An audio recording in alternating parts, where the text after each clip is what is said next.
Hello everyone, कैसे हैं आप सब। स्वागत है आप सबका।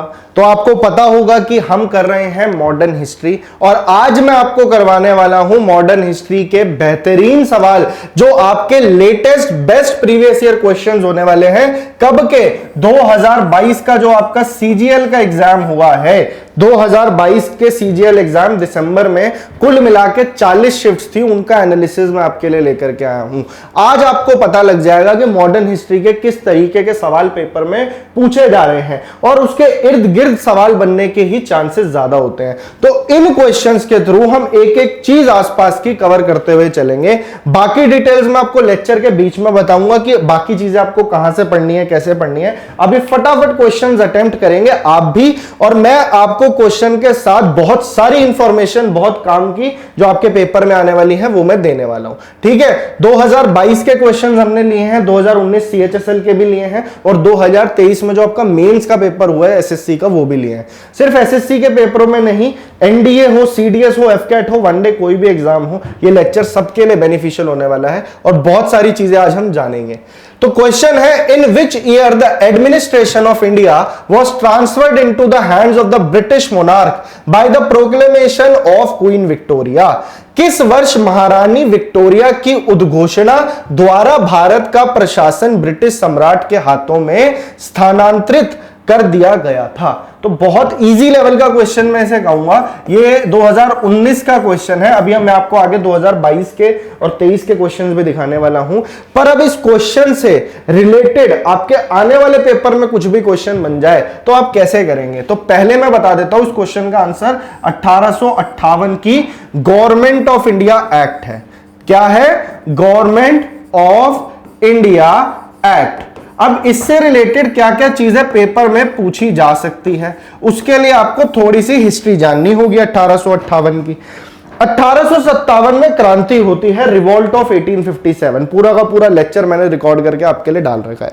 रिवॉल्ट ऑफ 1857 के बाद में क्या होता है, ब्रिटिश ईस्ट इंडिया कंपनी को हटाने का बहाना मिल जाता है वहां की पार्लियामेंट को। वो बहुत टाइम से इस ताक में बैठे हुए थे, कभी चार्टर एक्ट निकाल रहे हैं, कभी किसी तरह के एक्ट निकाल रहे हैं कि आपको अल्टीमेटम दे रहे हैं। पर अब इतनी बड़ी क्रांति हो जाती है तो ब्रिटिश ईस्ट इंडिया कंपनी का हो जाता है टाटा बाय बाय, और 1858 की एक एक्ट आती है गवर्नमेंट ऑफ इंडिया एक्ट।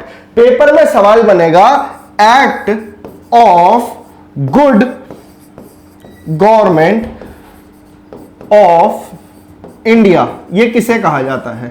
तो इसे कहा जाता है भाई किसको?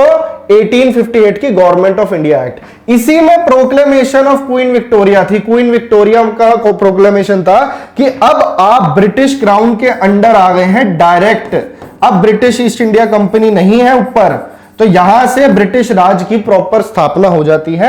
इससे पहले भी ये लोग सारा एरिया अंडर ले ही चुके थे, पर जितना area British east India company ने इंडिया का एक्वायर किया था, इस एक्ट के बाद उस सारे एरिया को प्रोविंसेस में बांट दिया गया।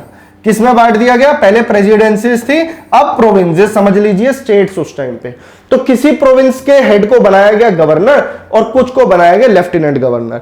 पर इन सब के ऊपर एक पोजीशन होती थी जिसे आप इससे पहले जानते थे गवर्नर जनरल के नाम से। किससे? गवर्नर जनरल के नाम से। अब इस एक्ट से क्या चेंज आया? इस एक्ट से यह चेंज आया कि इस गवर्नर जनरल को अब कहा जाने लगेगा, क्या कहा जाने लगेगा? वाइसरॉय। हर प्रोविंस के अपने गवर्नर थे, उनको मिक्स मत करना। इन सब के ऊपर जो एक बैठे थे वो थे वाइसरॉय। ठीक है जी, ये चेंज आया। एक तो ये पेपर में बनता है कि गवर्नर जनरल को वाइसरॉय कब से कहा जाने लगा? तो इस एक्ट के बाद। अब ये किसको आंसरेबल होगा, इसकी जवाबदारी किसको होगी? तो इसके ऊपर एक पोजीशन बनाई गई इसी एक्ट के बाद, जिसको बोला गया secretary of state. Secretary of state, ये आप बात ध्यान रखेंगे।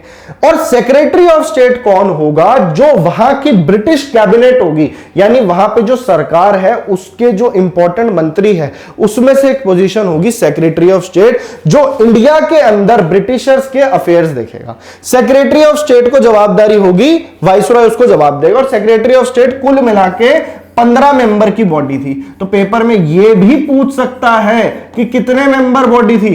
15 मेंबर बॉडी थी। और क्या क्वेश्चन बन सकता है आपके पेपर में? आपसे पूछ लेगा कि पहले सेक्रेटरी ऑफ स्टेट कौन थे? तो उनका नाम था स्टैनले। स्टैनले। तो तो ये सारी एक्ट 1858 में आई थी, इसलिए हमारा आंसर 1858 हो जाएगा। ब्रिटिश ईस्ट इंडिया कंपनी जा चुकी थी। पूछ ले पहले वाइसरॉय कौन थे, तो इनका नाम था लॉर्ड कैनिंग।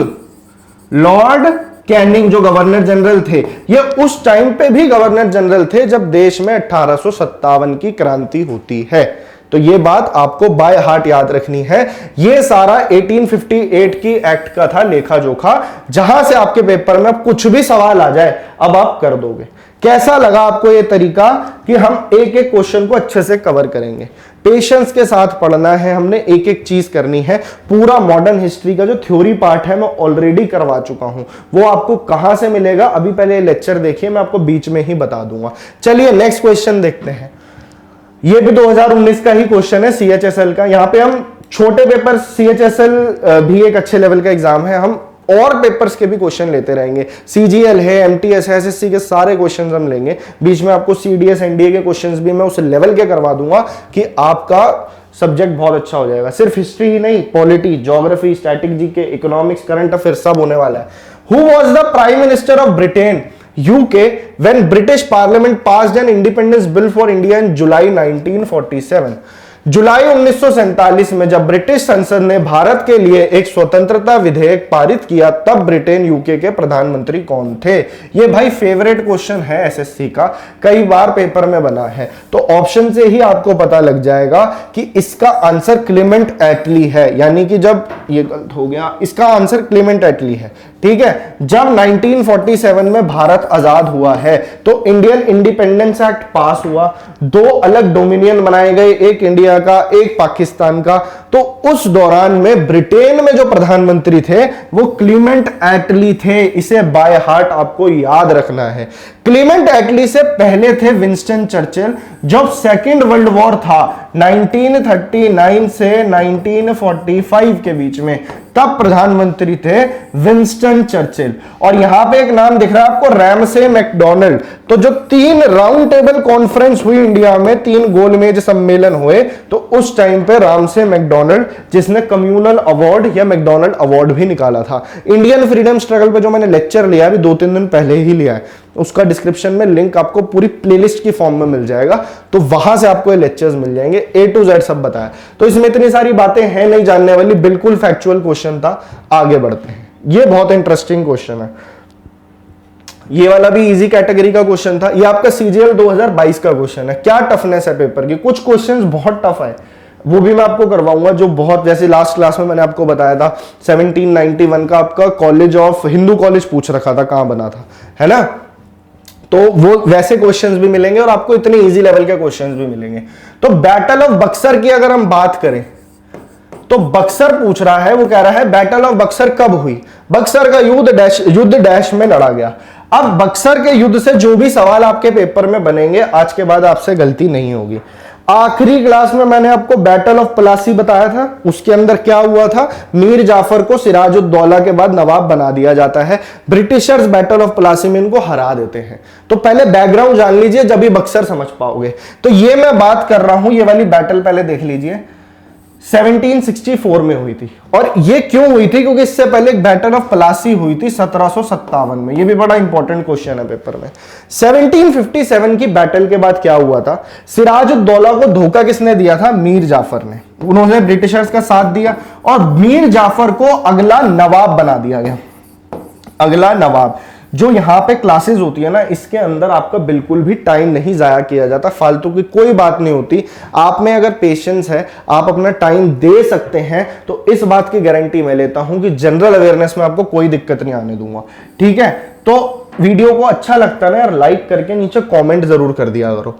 नवाब है मीर जाफर। अब मीर जाफर को जैसे ही नवाब बनाया, ब्रिटिशर्स ने कहा तुझे तो नवाब हमने बनाया, हमें पैसा दे, हमें घूस दे, हमें गिफ्ट दे, हमें अपना एरिया दे दे, और हमें जितना भी रेवेन्यू कलेक्ट करने की पावर है वो भी दे दे। मीर जाफर ने कहा यार मैं तो कठपुतली बन के रह गया। इसने सोचा ब्रिटिशर्स के खिलाफ कुछ मैं करता हूं। ब्रिटिशर्स को जैसे ही भनक लगी तो इसका जो जमाई था, इसका सन इन लॉ था, वो था मीर कासिम। कौन था? मीर कासिम। इसको नवाब बना दिया। अब मीर कासिम को जैसे ही नवाब बनाया फिर वही प्रॉब्लम आई। मीर कासिम को भी लगा कि यार मैं तो कठपुतली बन के रह गया। तो मीर कासिम ने क्या करा, मीर कासिम ने अपनी कैपिटल को, जो पहले मुर्शिदाबाद थी, मुर्शिदाबाद से मुंगेर शिफ्ट कर लिया कि ब्रिटिशर से थोड़ा सा ना दूर चलते हैं, और इनकी तो बातें मैं सुन रहा हूं पर अब धीरे धीरे खुद को भी तैयार करूंगा। इसने अपनी आर्मी को ट्रेन करना शुरू कर दिया। जिस तरीके से यूरोपियंस अपनी आर्मी को ट्रेन करते थे, इसने भी ट्रेनिंग देनी शुरू कर दी। इसने क्या करा, जो उस टाइम पे दस्तक पासेस ये लोग यूज करते थे, इसके बारे में मैंने ऑलरेडी बता चुका हूं आपको, पर फिर बता देता हूं कि ट्रेड के अंदर ये लोग बहुत घपला करते थे, और दस्तक पासेस यानी राइट टू फ्री ट्रेड का जो पास था, ब्रिटिशर उसका गलत उपयोग कर लेते। तो मीर कासिम ने क्या करा, सबके लिए ट्रेड फ्री कर दिया। ठीक है, अब ब्रिटिशर्स की आंखों में खटकने लगा। तो मीर कासिम ने क्या करा, अभी मैं आपको बक्सर पे लाता हूं। बक्सर की लड़ाई हुई 1764 के अंदर, 1764 में। मीर कासिम ने कहा अकेले इनसे लड़ना बेवकूफी होगी। इसने अपनी टीम में लिया उस वक्त के अवध के जो नवाब थे, उनका नाम क्या था, शुजा उद दौला। ये मैं आपको बातें इसलिए बता रहा हूं क्योंकि ये क्वेश्चन सारे पेपर में बनते हैं। बक्सर से रिलेटेड कुछ भी पेपर में आ जाए आपका छूटना नहीं चाहिए, यही मेरा जो है गोल है। क्लास के बाद में आपको नॉलेज मिलनी चाहिए, वो इंपॉर्टेंट है ताकि आपका कॉन्फिडेंस बढ़े। एक ले लिया शुजाउद्दौला को, और फिर इन्होंने पकड़ लिया वहां के मुगल बादशाह, जो इंडिया के मुगल बादशाह थे उस वक्त, शाह आलम टू। इनके पास भी कुछ खास पावर बची नहीं थी, ब्रिटिशर्स ने इनको वैसी कहीं का नहीं छोड़ा था, पर ये तीनों मिल गए। इन्होंने कहा तीन मिल गए, हम एक काम करते हैं बक्सर में इनसे लड़ाई कर लेते हैं। तो बक्सर का युद्ध होता है, ये तीन एक तरफ और दूसरी तरफ ब्रिटिश ईस्ट इंडिया कंपनी की आर्मी। और ब्रिटिश ईस्ट इंडिया कंपनी की आर्मी को 1764 की बक्सर की लड़ाई में कौन लीड कर रहा था, वो पेपर में सवाल बन गया। तो क्या बोलोगे आप कहोगे उस वक्त था हेक्टर मुनरो। तो रॉबर्ट क्लाइव मत लिख देना, रॉबर्ट क्लाइव ने बैटल ऑफ प्लासी में लीड किया था। हेक्टर मुनरो की आर्मी ने इनको पटक दिया, बिल्कुल धाराशाही कर दिया बैटल ऑफ बक्सर के अंदर। अब बैटल ऑफ बक्सर अपने आपसे पूछा गया कि कब हुआ, यही क्वेश्चन था ना, तो 1764 में हुआ। किन के बीच में हुआ वो बता दिया, उसके पीछे के कारण बता दिए। अब आपको यह जानना है, जैसे ही बैटल ऑफ बक्सर खत्म हुआ, इसे मैं इरेज कर रहा हूं, क्लास की पूरी डिटेल्ड पीडीएफ जितना मैंने आपको अभी तक पढ़ाया है सब आपको टेलीग्राम चैनल पे मिलेगा। टेलीग्राम चैनल का लिंक डिस्क्रिप्शन में है। और पीडीएफ क्यों नहीं आ रही है, कब आएगी, उस सब मेरे को कमेंट सेक्शन में आप पूछ लेना, मैं आपको सारी बातें बता दूंगा। अभी क्लास पे ध्यान दीजिए। बैटल ऑफ बक्सर, ठीक है भाई। अब बैटल ऑफ बक्सर में ये वाली साइड हार गई, जो तीनों की टीम थी। इसके बाद में एक ट्रीटी ऑफ इलाहाबाद साइन होती है, ट्रीटी ऑफ इलाहाबाद। ठीक है, पेपर में एसएससी में क्वेश्चन बना है, हर पेपर में एक ना एक बार क्वेश्चन बनता है। ट्रीटी ऑफ इलाहाबाद क्या है, कब साइन हुई थी, 1765 में ट्रीटी ऑफ इलाहाबाद साइन हुई थी। कौन सी बैटल के बाद हुई, बक्सर के बाद। इस ट्रीटी ऑफ इलाहाबाद के अनुसार क्या बोला, शाह आलम को बोला, तीनों से अलग अलग ट्रीटी इन्होंने साइन करी। शाह आलम जो मुगल बादशाह था उसको बोला था ठीक है जी, अब आपकी बस की कुछ नहीं रहा। ब्रिटिशर्स ने बोला अब आप बिल्कुल अगर सुखी रहना चाहते हो तो साल के मैं बांध रहा हूं आपके 26 लाख रुपए, 26 लाख रुपए इनको पेंशन दी जाने लगी कि हर साल हम आपको दे दिया करेंगे, और अपने जितने भी आपकी जिम्मेदारियां वो सब आप हमें सौंप दीजिए, सारे एरिया अब हमारा हो गया। शाह आलम को ऐसे सेट कर दिया। साथ ही जो दूसरे थे शुजाउद्दौला कहता, शुजाउद्दौला को बोला तू तो मुगल बादशाह भी नहीं है, अब तेरे से कैसे डील करें, एक काम कर तेरे से हम बात तब करेंगे, पहले तू हमें 50 लाख रुपए देगा। तो इससे ये बोला 50 लाख रुपए दे, साथ में हमें अपने कुछ एरिया के दीवानी राइट्स दे। दीवानी राइट्स का मतलब कि वहां पे टैक्स कलेक्शन, रेवेन्यू कलेक्शन के जो राइट्स हैं, जो अधिकार हैं, वो ब्रिटिशर्स को दिए जाए। तो शुजाउद्दौला से कुछ ऐसे समझौते करे, और फिर पकड़ा बंगाल के राजा को जो मीर कासिम था, उसको बोला कि तू तो हट, पहले फिर से मीर जाफर को नवाब बनाया और वहां पे चला दिया उन्होंने डुअल गवर्नमेंट। डुअल गवर्नमेंट क्या है, इसका मतलब है बंगाल के अंदर जितनी भी जिम्मेदारी वाली बातें हैं वो सारी दे दी नवाब के हिस्से, और जो टैक्स, रेवेन्यू कलेक्शन या फिर जो क्रिमिनल केसेस के अंदर जुडिशरी का मामला है, वो सारी चीजें ब्रिटिशर्स ने अपने पास रख ली। इस चक्कर में इन्होंने बंगाल को इतना लूटा कि 1770 के अंदर वहां पे बहुत भयंकर भूखमरी फैल गई और एक फेमीन आ गया। ठीक है, तो ये थी उस टाइम की सारी हिस्ट्री, जिस वजह से प्लासी और बक्सर के युद्ध के बाद ब्रिटिशर इतने पावरफुल हो गए इंडिया के अंदर। ठीक है, अब बताओ पेपर में क्या इससे बाहर पूछेगा वो आपसे। अगर इतना पूछा है तो इससे बाहर और जहां जहां जा सकता है वहां वहां मैं आपको ले गया। नेक्स्ट क्वेश्चन, ये भी बड़ा इंटरेस्टिंग क्वेश्चन है। हर क्वेश्चन को हम एक मौके की तरह यूज करेंगे। हम एग्जामिनर का माइंडसेट पकड़ना है कि यार ये यहां से क्वेश्चन पूछ रहा है, भी सीजीएल का पेपर है, 40 शिफ्ट थी टोटल, सारे क्वेश्चंस मैं आपके लिए एक एक सब्जेक्ट के लेके आऊंगा। अभी मॉडर्न हिस्ट्री चल रहा है तो उस क्वेश्चन की तह तक जाएंगे कि इस क्वेश्चन से और क्या सवाल बन सकते हैं। In which of the following years did Subhash Chandra Bose refer to Mahatma Gandhi as the father of the nation? निम्नलिखित में से किस वर्ष में सुभाष चंद्र बोस ने महात्मा गांधी को राष्ट्रपिता कहा था? तो इस क्वेश्चन को हम किस तरीके से यूज करेंगे, पहले तो इस क्वेश्चन की इंफॉर्मेशन को ही दिमाग में बिठा लो कि किसने गांधी जी को फादर ऑफ द नेशन का टाइटल दिया था। तो ये क्वेश्चन बनता है पेपर में, जवाब आपके सामने है सुभाष चंद्र बोस। तो एक फैक्ट तो ये कवर हो गया। दूसरा वो पूछ रहा है ये काम इन्होंने कब करा, तो ये क्वेश्चन के अंदर जो ऑप्शंस हैं वो भी बड़े नजदीक के इन्होंने दे रखे हैं। ये वही टाइम था आजाद हिंद फौज वाला, क्रिप्स मिशन वाला, क्विट इंडिया मूवमेंट वाला। ये आ गया आपका टफ कैटेगरी का क्वेश्चन। अगर आपने इन डेप्थ थोड़ा बहुत पढ़ा है तो ही इसका जवाब आप निकाल पाओगे, और जिनको पता है कांग्रेचुलेशंस, आपकी तैयारी अच्छे लेवल पे चल रही है। अब एक नाम आया हमारे सामने, Subhash Chandra Bose, the great freedom fighter Subhash Chandra Bose. इनके बारे में क्या क्या सवाल पेपर में बनते हैं पहले उन्हें निपटा लेते हैं।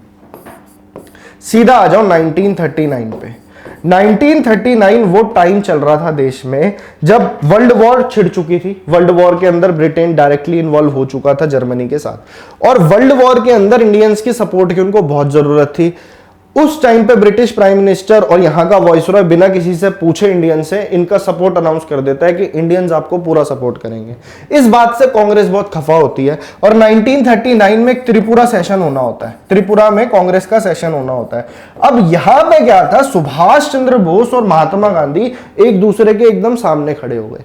सुभाष चंद्र बोस जी की आइडियोलॉजी को महात्मा गांधी सपोर्ट नहीं करते थे, वो मानते थे सत्य और अहिंसा में, जबकि सुभाष चंद्र बोस एकदम रेडिकल थे। उन्होंने कहा था मुझे रिजल्ट से मतलब है, अगर हमें नॉन वायलेंस आजादी दिला सकता तो अब तक क्यों नहीं मिली।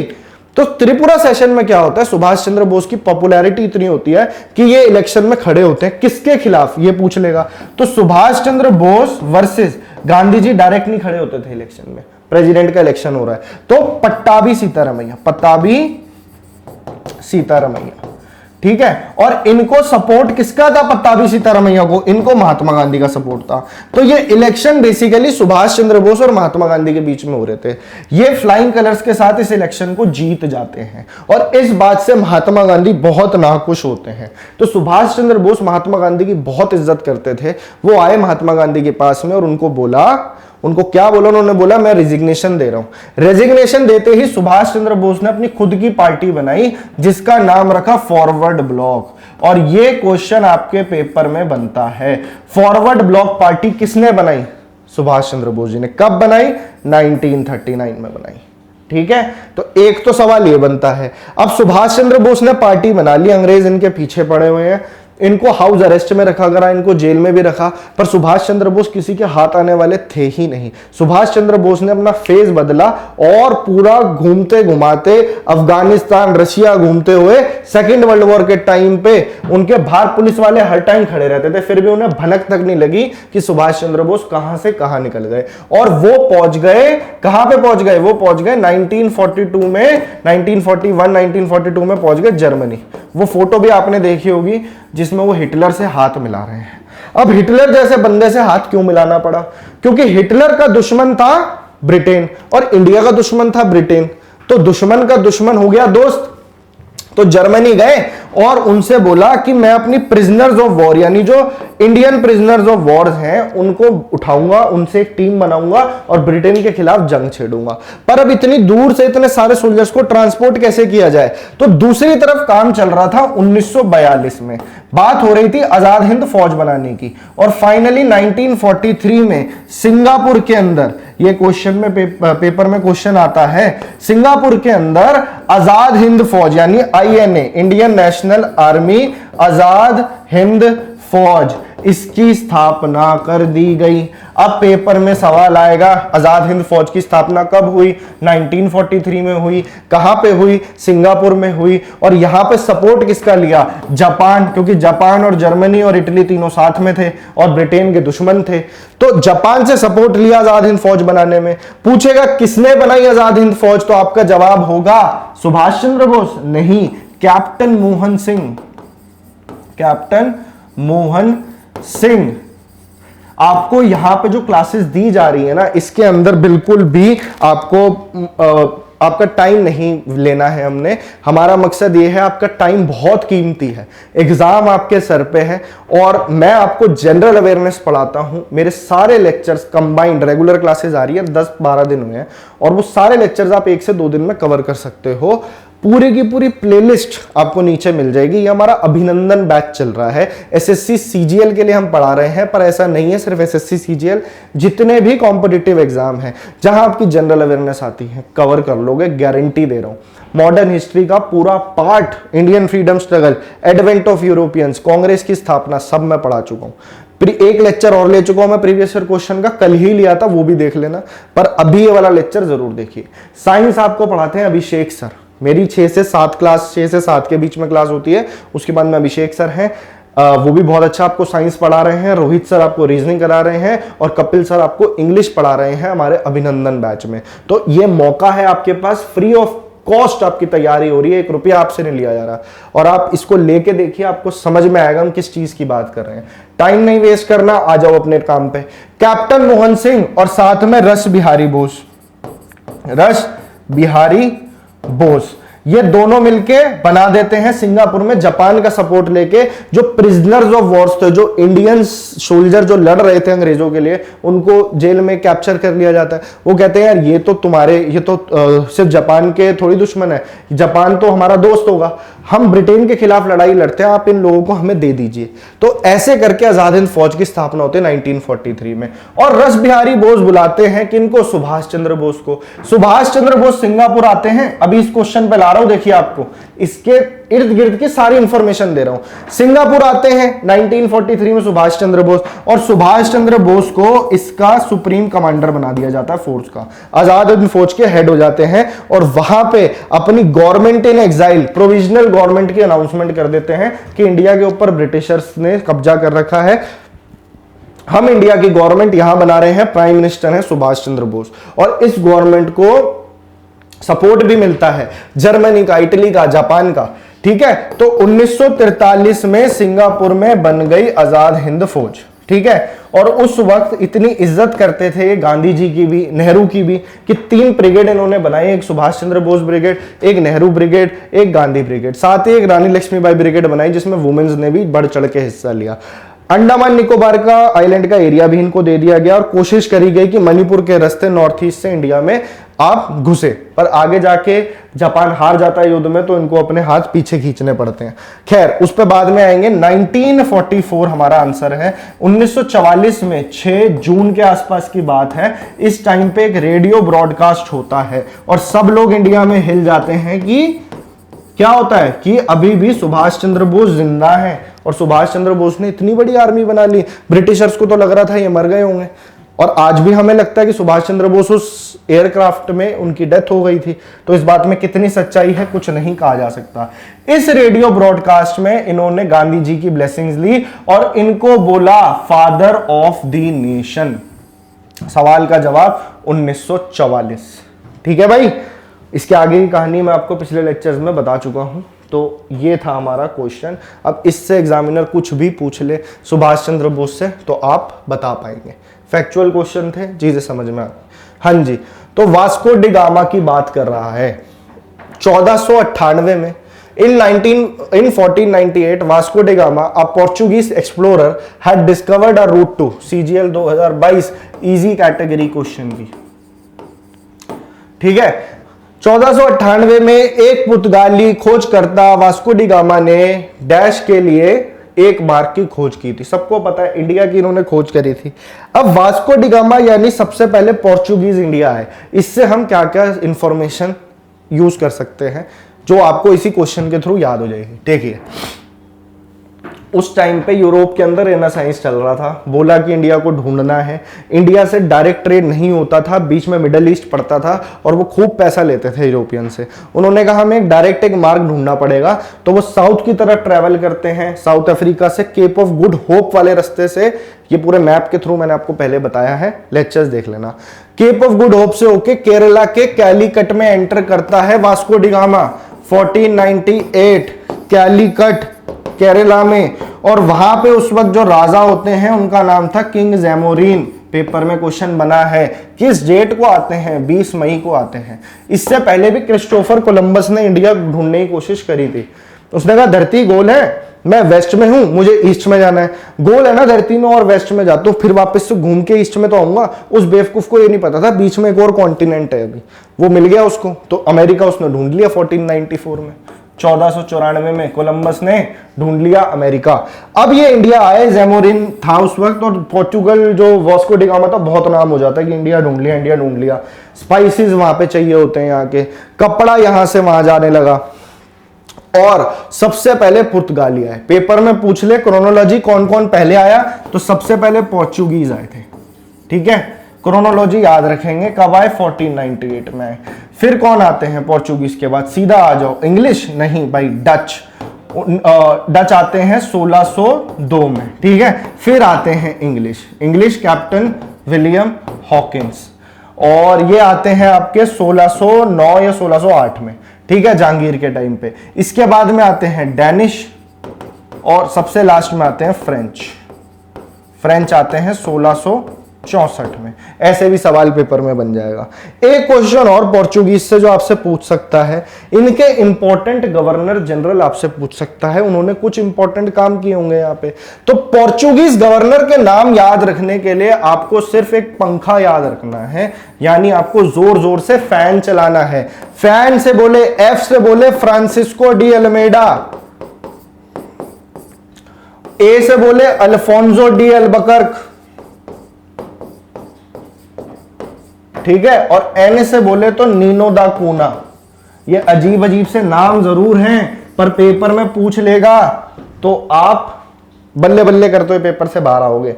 अब फ्रांसिस्को डी अल्मेडा, अब ये नाम क्यों याद रखना है? क्यों? क्योंकि ये 1502 में इंडिया आया, पोर्चुगीज गवर्नर बना, और इसने निकाली ब्लू वाटर पॉलिसी। तो आपसे पेपर में पूछ ले, ब्लू वाटर पॉलिसी किसने निकाली पोर्चुगीज में? तो उसका नाम था फ्रांसिस्को डी अल्मेडा। इसका मतलब क्या था? इंडिया का जो कोस्टल एरिया है, ऐसे ये वाला जो एरिया है, ये वाला हमने अपने कब्जे में लेना है। ठीक है, यहीं से सारा ट्रेड चलेगा, अंदर जाके क्या फायदा?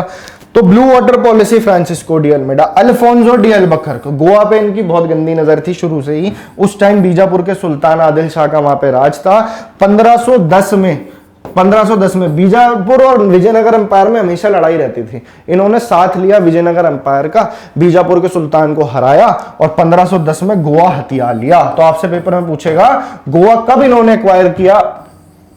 1510 में। उस वक्त गवर्नर कौन थे? तो अल्फोंसो डी अल्बकर्क। और नीनो दा कूना, बड़ा फनी सा नाम है ये। तो इन्होंने क्या करा, इससे पहले केरला में कोचीन इनकी कैपिटल हुआ करती थी। क्या कैपिटल होती थी? कोचीन। इसको बदल के गोवा किया इन्होंने, नीनो दा कूना ने। अभी तक गोवा एक्वायर किया था, कैपिटल नहीं बनाई थी। कैपिटल इन्होंने 1530 में ही बनाई थी। ठीक है भाई, तो ये चीजें आपको याद रखनी थी। पोर्चुगीज से कुछ भी सवाल पेपर में आ जाए तो चुटकियों में मैगी की तरह आप बना दोगे उसको। ठीक है, चलते हैं आगे। क्वेश्चन बहुत सारे हैं, इसलिए बीच में मेरे को टाइम नहीं मिलता आप लोगों से बात करने का। आपसे सीरियसली पूछ रहा हूं, तैयारी कैसी चल रही है? एक बार मुझे कमेंट सेक्शन में जरूर बताना। कोई भी डिफिकल्टी हो, कोई भी परेशानी हो, बड़ा भाई छोटा भाई समझ के जो आप पूछना चाहते हो, आपकी जो हेल्प मैं कर सकता हूं, मैं बिल्कुल करने को तैयार हूं। ठीक है, आपने कमेंट सेक्शन में बताना है कि आपको कोई अगर समस्या आ रही है, किसी टॉपिक को समझने में प्रॉब्लम आ रही है, सब टॉपिक कवर करवाए जाएंगे सारे। जुड़ के रहना लेक्चर से, और पूरी की पूरी प्लेलिस्ट डिस्क्रिप्शन बॉक्स में अभिनंदन बैच जनरल अवेयरनेस बाय समृद्ध सर, पूरी प्लेलिस्ट है, जाके जरूर देखिए। उसमें मैंने पॉलिटी के भी 2 लेक्चर्स अभी करवाए हैं, इंटरनेशनल ऑर्गेनाइजेशन याद करवाया है, मॉडर्न हिस्ट्री पूरा करवा दिया है। 2 लेक्चर और लूंगा अभी प्रीवियस ईयर क्वेश्चन के, क्योंकि अभी टाइम जो है जल्दी जल्दी बीत रहा है और हर क्वेश्चन हमने अच्छे से डिस्कस भी करना है। ठीक है, अभी पहले क्वेश्चन कवर करते हैं।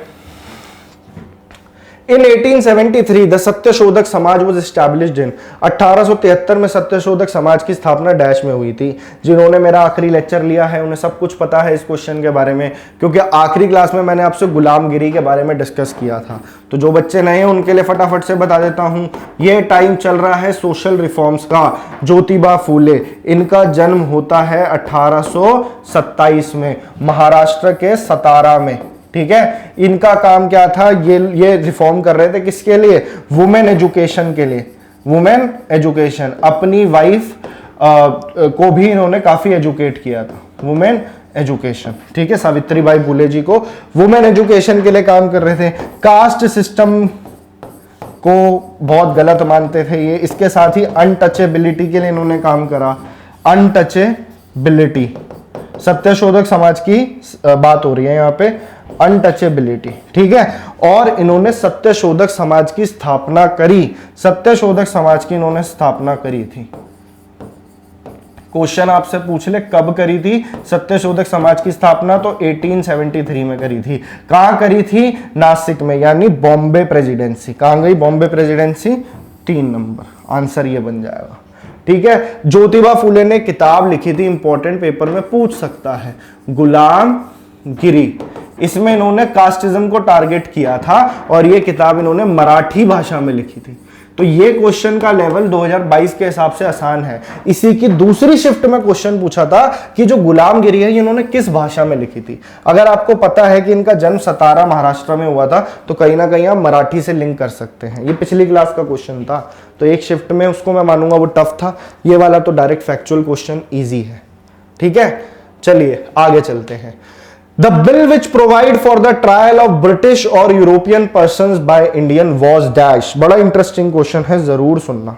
ठीक है, भारतीयों द्वारा ब्रिटिश या यूरोपीय व्यक्ति के मुकदमे का प्रावधान करने वाला बिल कौन सा था। यह क्वेश्चन भी मॉडरेट लेवल का है। इसके लिए ये बिल जो लेकर के आया था उस टाइम पे बहुत बवाल उठा था, बहुत बवाल किया था ब्रिटिशर्स ने, क्योंकि ये अच्छे वाइसरॉय माने जाते थे जिनके टाइम पे ये बिल आया था। इस बिल का नाम है इलिबर्ट बिल। क्या नाम है, इलिबर्ट बिल। और अब हम पढ़ने वाले हैं लॉर्ड रिपन के बारे में। लॉर्ड रिपन, अलग अलग गवर्नर जनरल और वाइसरॉय से सवाल बनते हैं ना पेपर में।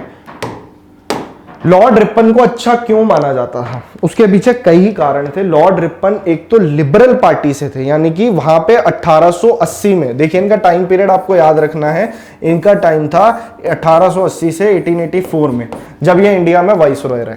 ठीक है, और 1880 में इंग्लैंड में इलेक्शन होते हैं। इलेक्शन के अंदर क्या होता है कि जो ब्रिटेन में लिबरल पार्टी जीत जाती है। इससे पहले बहुत खतरनाक वाइसरॉय थे, उनकी किसी से नहीं बनती थी। उनका नाम था लॉर्ड लिट्टन। वो लिट्टन थे, ये रिपन है। लॉर्ड लिट्टन से लोग जितनी नफरत करते थे, लॉर्ड रिपन से लोग उतना ही लगाव रखते थे। लॉर्ड लिट्टन एक वर्नाकुलर प्रेस एक्ट लाया था। वर्नाकुलर प्रेस एक्ट 1878 में आई थी। इसका मतलब क्या था, वर्नाकुलर प्रेस एक्ट का मतलब जो यहाँ के वर्नाकुलर न्यूज़पेपर है, यानी कि जो यहाँ की अपनी भाषा में जो मीडिया न्यूज़पेपर छपता है, अगर उसमें कहीं भी आपने ब्रिटिश की पॉलिसीज को बुरा बोला है, उनके खिलाफ कुछ भी बोला है, तो उन पे सिडिशन का चार्ज लगा के उस प्रेस को बंद कर दिया जाएगा। तो ये था वर्नाकुलर प्रेस एक्ट। तो लॉर्ड रिपन ने कहा ये तो गलत बात है, तो उन्होंने रिपील कर दिया, यानी उस एक्ट को खत्म कर दिया। किसको, वर्नाकुलर प्रेस एक्ट को, वर्नाकुलर प्रेस एक्ट। पेपर में क्वेश्चन आएगा, वर्नाकुलर प्रेस एक्ट को किसने रिपील किया था, तो ये 1878 में आई थी। इन्होंने इसको रिपील किया था 1882 में। ठीक है, तो रिपील किसने किया था, खत्म किसने किया था, लॉर्ड रिपन ने। तो अच्छा काम किया इन्होंने। दूसरा, ये फर्स्ट फैक्ट्री एक्ट लाए थे। First factory act 1881। अब ये क्या चीज है, फैक्ट्री में वर्कर्स के जो हालात हैं उनको सुधारने के लिए ये एक्ट आया था कि अगर कोई 7 साल से कम उम्र के बच्चे फैक्ट्रीज में काम कर रहे हैं तो उनका काम करना बंद करवाया जाए। 7 साल से कम बच्चे जो उम्र के बच्चे हैं उनको फैक्ट्रीज में काम नहीं दिया जाएगा, और जो 12 साल से कम के हैं, 12 ईयर से कम के हैं, उनके लिए लिमिटेड वर्किंग आवर्स होंगे। ये नहीं आप पूरा दिन काम करवाए जा रहे हो। तो सोशलिस्ट मेंटालिटी के थे, लिबरल मेंटालिटी के थे। और साथ ही इन्होंने कहा जो बाकी वर्कर्स हैं उनको 4 दिन का ऑफ मिलेगा पूरे महीने में, साथ ही उनको 1 घंटे का ब्रेक मिलना चाहिए पूरे दिन में। तो देखो कितना अच्छा अच्छा सोच रहे थे ये। तो फर्स्ट फैक्ट्री एक्ट आया, इतना डीप में आपसे नहीं पूछा जाएगा पर यह जरूर पूछा जा सकता है फर्स्ट फैक्ट्री एक्ट किसके टाइम पे आया। अब आपको याद कैसे रहेगा, वो इसलिए रहेगा क्योंकि मैंने आपको इसके बारे में फटाफट से कुछ बातें बता दी। वर्नाकुलर प्रेस एक्ट रिपील कर दिया, फर्स्ट फैक्ट्री एक्ट निकाल दिया, इल्बर्ट बिल क्या है उस पर भी आऊंगा, पर इनके और अच्छे कुछ काम जान लेते हैं। पहला कि भाई ये लाए लोकल सेल्फ गवर्नमेंट की, यहां पे बात हुई लोकल सेल्फ गवर्नमेंट। इंडिया के लिए कोई नई चीज नहीं थी, पंचायत लेवल पे इलेक्शन शुरू से रहे हैं। इंडिया एक बहुत पौराणिक डेमोक्रेसी है। हालांकि कॉन्स्टिट्यूशनल स्टेटस जो ये लोकल सेल्फ गवर्नमेंट है इसको बहुत लेट मिला, पर लोकल सेल्फ गवर्नमेंट की इन्होंने बात करी। इन्होंने कहा कि म्युनिसिपैलिटी लेवल पे, छोटे लेवल पे लोगों को अपने आप को सेल्फ रिलायबल करना चाहिए, है ना। डिसेंट्रलाइजेशन होना चाहिए पावर का, सारा कंट्रोल सिर्फ सरकार के पास नहीं होना चाहिए। तो विलेज लेवल पे भी इलेक्शन हो। तो इसीलिए लॉर्ड रिपन को कहा जाता है father of local self government in India. ये क्वेश्चन भी पेपर में बन जाएगा, ठीक है। इसे मैं रब कर रहा हूं, चाहो तो स्क्रीनशॉट ले लेना, नहीं तो पूरी वो मैं दूंगा आपको इसकी पीडीएफ, ठीक है। तो father of local self government भी ये थे। उसके अलावा इन्होंने और क्या अच्छा करा, इन्होंने क्या करा 1882 में एजुकेशन सिस्टम के लिए कुछ रिफॉर्म्स लाए। एजुकेशन सिस्टम के लिए एक कमीशन बिठाई। क्या नाम था उनका, उस चेयरमैन का नाम था हंटर। तो हंटर एक जो थे लॉर्ड हंटर, इनको बिठाया, इसका चेयरमैन बनाया। और प्राइमरी एजुकेशन में सुधार लाने के लिए इस कमीशन को अपॉइंट करा था लॉर्ड रिपन ने। तो यहां की एजुकेशन के बारे में भी सोच रहे थे। और फाइनली ये लेके आए इल्बर्ट बिल। पहले गवर्नर जनरल या वाइसरॉय का अपना एग्जीक्यूटिव काउंसिल होता था, जैसे प्रधानमंत्री का अपना मंत्रिमंडल होता है ना, तो उसी तरीके से एक लॉ मिनिस्टर कह लीजिए, लॉ मेंबर कह लीजिए, उनका नाम था इल्बर्ट। इनके टाइम पे उसने एक सुझाव दिया, ठीक है। तो इनके नाम पे ये बिल आया, इल्बर्ट बिल। इस बिल के अंदर क्या था कि पहले अंग्रेज जो थे ना अपने आप को वैसे ही बहुत सुपीरियर मानते थे। तो यहां के जो लोकल इंडियन मैजिस्ट्रेट या जजेस होते थे, जो जजेस होते थे इंडियन जजेस, वो सिर्फ उन्हीं के खिलाफ मुकदमा देख सकते थे जो कि इंडियंस हो गए। अगर कोई यूरोपियन ट्रायल है तो वो नहीं देख सकते थे। पर इस बिल के बाद इस चीज को खत्म कर दिया गया। क्या लिखा है, the bill which provide for the trial of British और यूरोपियन पर्संस। तो उन्होंने कहा चाहे अगर अपराधी यूरोपियन या ब्रिटिश भी है तो उसके जो मुकदमा है वो एक लोकल जज यानी इंडियन जज देख सकता है। तो कितनी बड़ी बात थी। और इस बिल के पास होते ही बहुत तगड़ा बवाल छिड़ गया, मजबूरन इन्हें अपना इस्तीफा देना पड़ा, ठीक है। तो यहां से साफ इंडियंस को दिखने लग गया कि ये लोग रेशियल डिस्क्रिमिनेशन कितना ज्यादा कर रहे हैं। इसी वजह से तो आगे जाके अपनी अपनी एसोसिएशन बनने लगी और धीरे धीरे इंडियन नेशनल कांग्रेस की शुरुआत होती है। तो इंडियंस को इस टाइम पे दिख गया था ये हमें अपने बराबर का नहीं मानते हैं। बड़े बड़े क्लब्स के अंदर हर जगह पे साफ लिखते थे Indians and dogs not allowed. कितनी बुरी बात है, ठीक है। तो आज की क्लास का टाइम हो गया है, मैं इससे ज्यादा इसको नहीं खींचूंगा। उम्मीद करता हूं आज आपने ज्यादातर चीजें जो हैं साथ में लिंक करके पढ़ी होंगी। अभी लेक्चर को स्किप मत करना, आपके काम की एक चीज बता रहा हूं, बस 1 सेकंड और। आपने क्या करना है, जो मैं आपको पढ़ा रहा हूं जनरल अवेयरनेस में अगर आप स्ट्रांग होना चाहते हो, 79 डेज का है हमारा कोर्स। देखिए मैं आपको दिखाता हूं एक चीज, आपके मतलब की जो बच्चे नए हैं, ये हमारा ना अभिनंदन बैच है। हमने टारगेट किया है आपके सीजीएल 2023 को, ठीक है। इतने दिनों में आपकी तैयारी हमने करवानी है। हमारे बैच का नाम है अभिनंदन batch, free of cost batch है। ये हमारी पूरी टीम है जो आपको पढ़ाती है, ठीक है। हर टीचर की अपनी प्लेलिस्ट नीचे दे रखी है। 12 से 13 दिन हुए हैं इसको, किसी भी एग्जाम के लिए जिसमें आपके सब्जेक्ट्स आते हैं। मैं जनरल अवेयरनेस लेता हूं, मेरा नाम है समृद्ध श्रीवास्तव। प्लेलिस्ट जाके चेक कर लेना। सारे टॉपिक्स कवर करवा दूंगा, बढ़िया मॉक टेस्ट के थ्रू प्रैक्टिस कराऊंगा। आगे 1 से 2 लेक्चर और आएंगे जिसमें हिस्ट्री के ही हम क्वेश्चंस देखेंगे, फिर हम पॉलिटी पर मूव कर जाएंगे। ठीक है, आगे स्टैटिक जीके के भी बीच में बढ़िया बढ़िया लेक्चर्स आएंगे। तो तब तक के लिए thank you so much, keep learning and all the best for your exams. Thank you.